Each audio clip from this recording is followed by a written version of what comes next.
Let's have a talk today about the Lucas critique. This is a critique of macroeconomic models by Robert Lucas, who won the Nobel Prize for his ideas.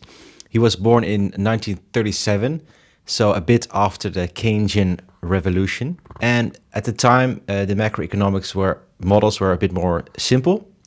So they would model the economy, and then they would then model how a policy change would affect the economy. Well, Lucas thought that was a bit naive because he said a change in policy also changes the behavior.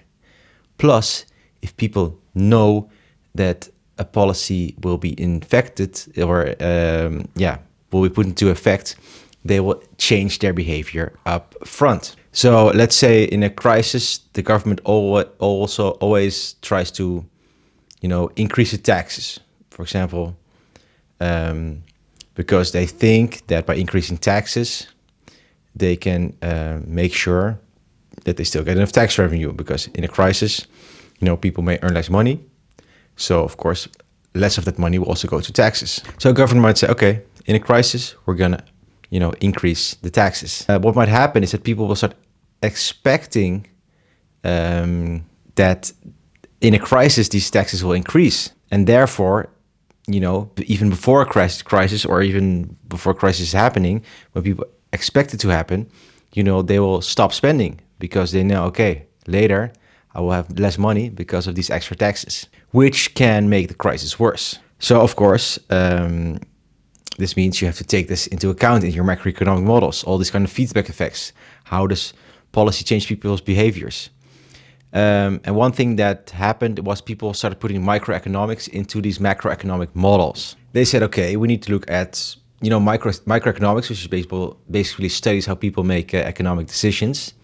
We need to factor this into these macroeconomic models.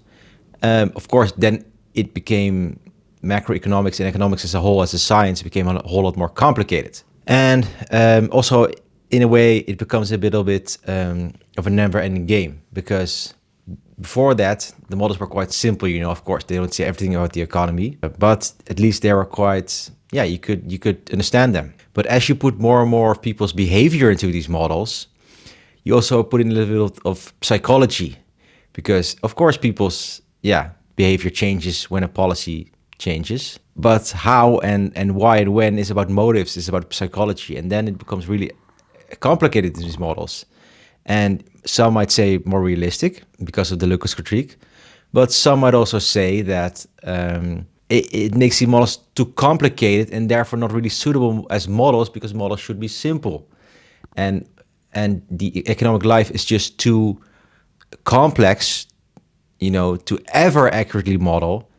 So to even try and get there doesn't help. It convolutes your thinking.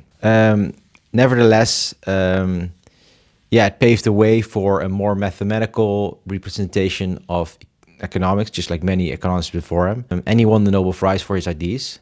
So I think it's interesting. I think it's very interesting when I learn about it in my university classes.